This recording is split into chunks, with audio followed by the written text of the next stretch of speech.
Hello दोस्तों, आप सभी का स्वागत है आपके अपने YouTube channel Sharda math expert में। दोस्तों, मैं ही सोनू कुमार और आज आप लोग के लिए लेकर आया हूं 2 4 वाले रैखिक समीकरण। ये आपका दूसरा क्लास होगा। इसमें हम लोग कैसे समीकरण को सॉल्व कर सकते हैं। देखिए, समीकरण को सॉल्व करने की 3 विधि है। एक प्रतिस्थापन विधि, एक विलोपन विधि और एक वर्ज गुणन विधि। तीनों को हम आसानी से समझने का प्रयास करते हैं। तो हमारा समीकरण लिखा हुआ 3x - 5y = 20 और यहाँ पर लिखा हुआ x + 2y = 3 को क्या करना है, प्रतिस्थापन विधि से हल करने का प्रयास करते हैं। इसको समझा जाए कि किस तरह से समीकरण को हम लोग प्रतिस्थापन विधि से हल करेंगे। ऐसे ऐसे क्वेश्चन पूछे जाते हैं बिहार बोर्ड में। अगर इसको ध्यान से आप देखेंगे तो आपको 2 नंबर मिल जाएगा। एक हल करने वाला 2 नंबर रहता, अगर 2 को आ गया तो फिर आपको 5 नंबर में पूछ देगा। तो इस तरह से समीकरण को हम सॉल्व करते हैं। इसको ध्यान से देखिएगा, बोर्ड पे बने रहिएगा। यहाँ पर लिखा हुआ 2 को समीकरण है, पहले दोनों को हम लोग मान लेंगे। तो 3x - 5y बराबर मान लिए 20, इसको मान लिए हैं समीकरण 1। फिर दूसरा समीकरण आपके सामने क्या दिया हुआ है, x + 2y बराबर दिया हुआ है 3, समीकरण 2 यहाँ पर लिख देंगे।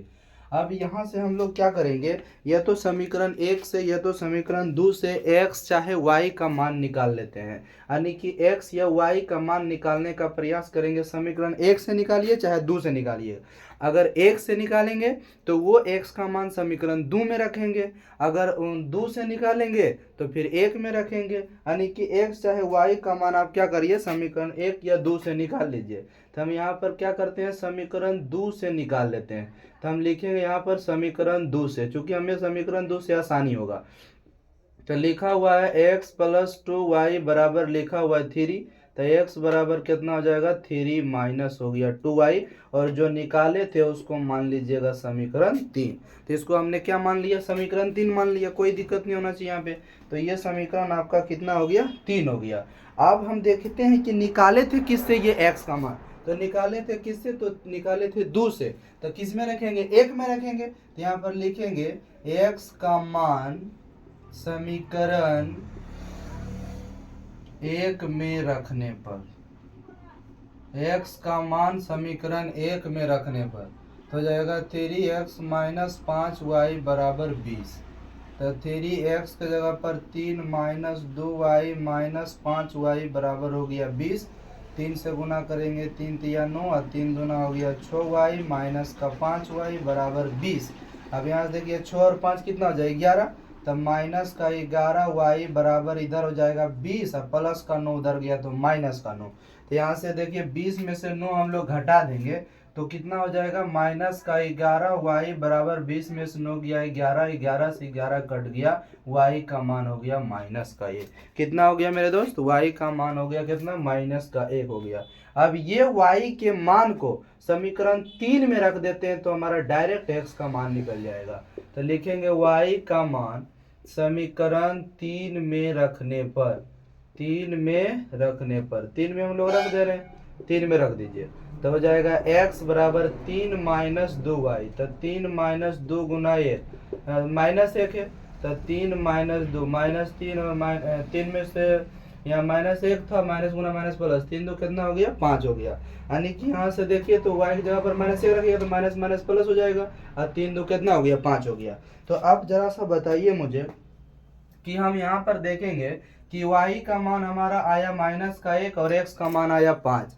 ये हमारा आंसर गलत है या सही है, इसे जांचने के लिए हम क्या करते हैं, समीकरण में रख देते हैं। अगर रखने के बाद बराबर वाला वैल्यू अगर आ जाता है तो हमारा आंसर सही है, अन्यथा गलत हो जाएगा। तो x के जगह पर अगर 5 रख देंगे तो 5 या 15 हो गया, और y की जगह पर -1 रखेंगे तो देखिए माइनस माइनस प्लस का 5 जगह 15, 5 कितना हो गया, 20। तो देखिए 20 आ गया। यहाँ पर भी x के जगह पर अगर 5 रखेंगे, यहाँ पर रख देंगे 2, y की जगह पर -1 तो 5 में से 2 चला गया, कितना हो जाएगा, 3 हो जाएगा। इस तरह से समीकरण को जांचा जाता है। यानी प्रतिस्थापन विधि में सबसे पहले 2 को समीकरण दिया हुआ रहेगा, दोनों को 1 और 2 मान लेंगे। समीकरण 1 चाहे 2 से x या y का मान निकाल लेंगे, और उसके बाद निकालने के बाद जिससे निकाले हैं उसको छोड़ के दूसरका में रखना है। अगर 1 से निकालेंगे तो 2 में रखेंगे, 2 से निकालेंगे तो 1 में रखेंगे, और जिस रख के उसके बाद जो भी x और ये y का मान निकलेगा और फिर समीकरण 3 में रख देंगे। तो वहाँ से जो x का मान निकालेंगे तो x का मान निकलेगा, y का मान निकालेंगे तो y का मान, और फिर समीकरण में आप क्या कर देंगे, इसे जांच सकते हैं। कोई दिक्कत नहीं हुआ होगा, बढ़िया से लिख लीजिए इसको।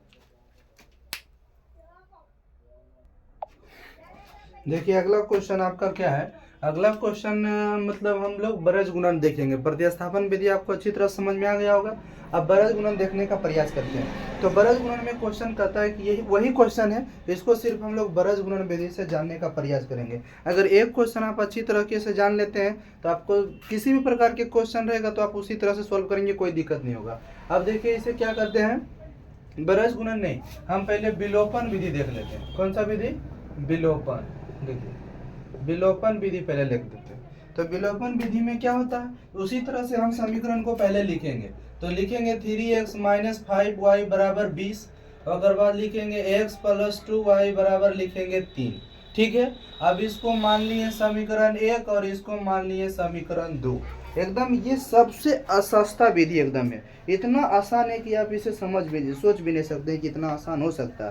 तो इसको हम लोग कैसे समझेंगे, तो देखिए समीकरण 1 चाहे 2 में आपको जिसको कटवाना है, यानी कि x को अगर कटाएंगे तब ना y का मान निकलेगा, और y को कटवाएंगे तो x का मान निकलेगा। तो हमको जिसको कटवाना रहेगा उसको पहले बराबर करना पड़ेगा। तो देखिए हमें अगर y को कटवाना है तो यहाँ देखिए 5 है और यहाँ 2 है, तो कटवे नहीं करेगा। तो इसको बराबर करने के लिए आप फिर अगर x को कटवाएंगे तो यहाँ 3 है यहाँ 1 है, तो फिर बराबर करना पड़ेगा।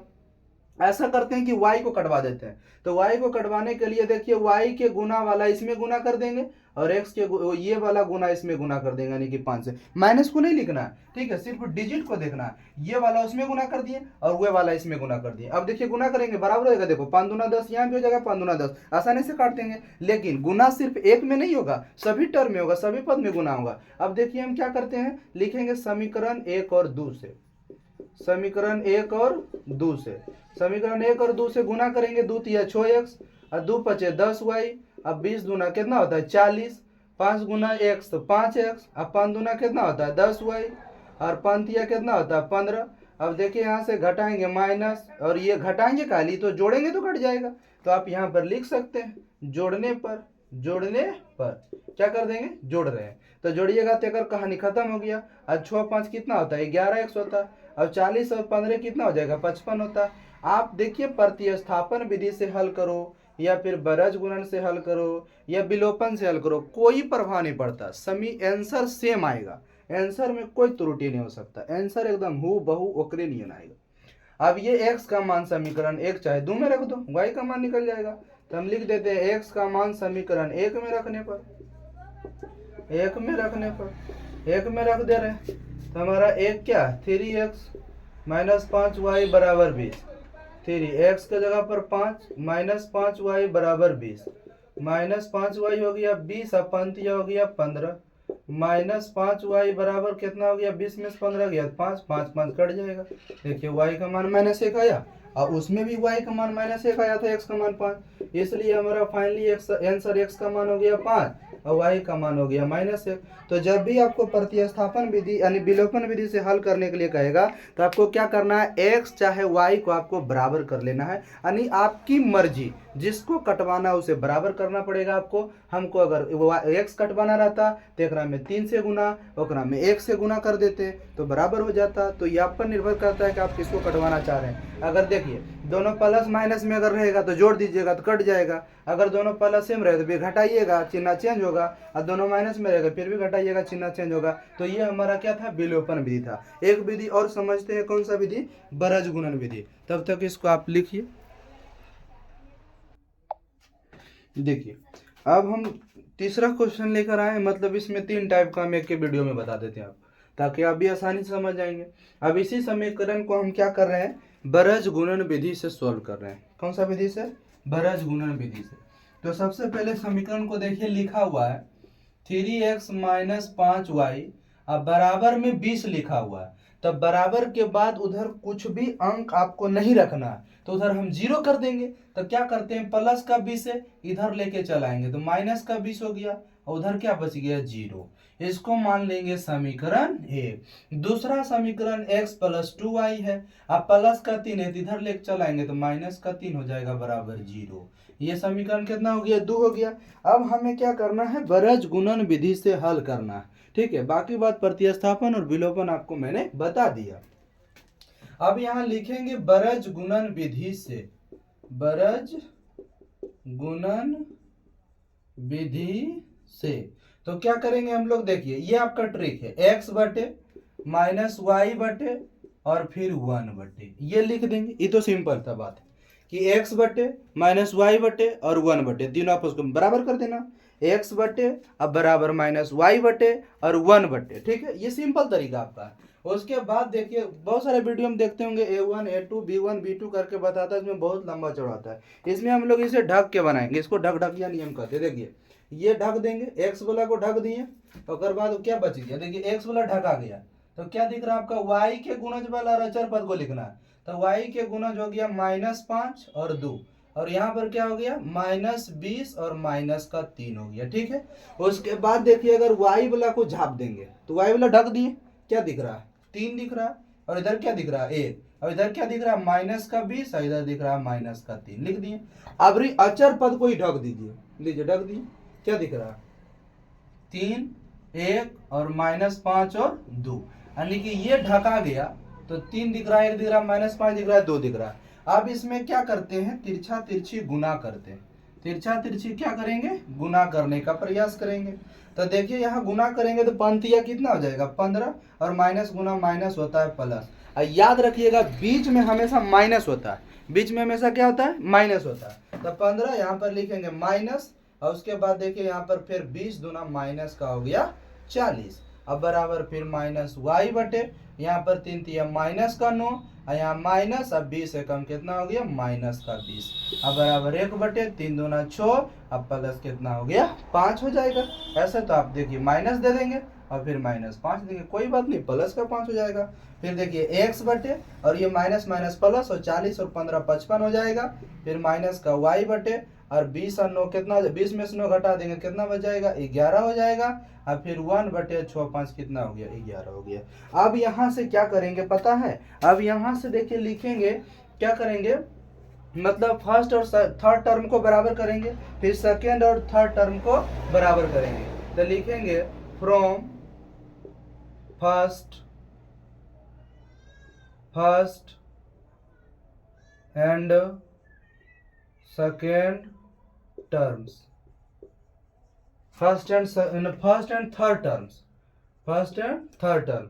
तो फर्स्ट में आपका क्या है x बटे 55, और इधर क्या है 1 बटे 11, 11 पचे 55 हो गया, x का मान बताइए 5 आया, आज अखने भी 5 आया था। अब उसी तरह से लिखेंगे फ्रॉम क्या चीज, सेकेंड, यानी सेकेंड एंड थर्ड टर्म्स।